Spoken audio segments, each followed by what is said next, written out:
Hello everyone, today we are going to learn basic SolidWorks tutorial how to rotate sketch. So as example, I will create sketch. You can click sketch tab and then create sketch. I will choose top plane. As example, I will draw with these line tools and click from this point to top like this. Now, if you want to mirror this sketch, you can go to entities, click at this drop down menu, and then you can see we have this rotate entities. You can click. Now, you need to specify for the entities. I will select these all entities.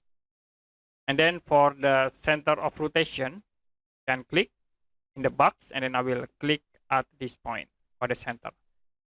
You can click hold to rotate, or you can use these tools.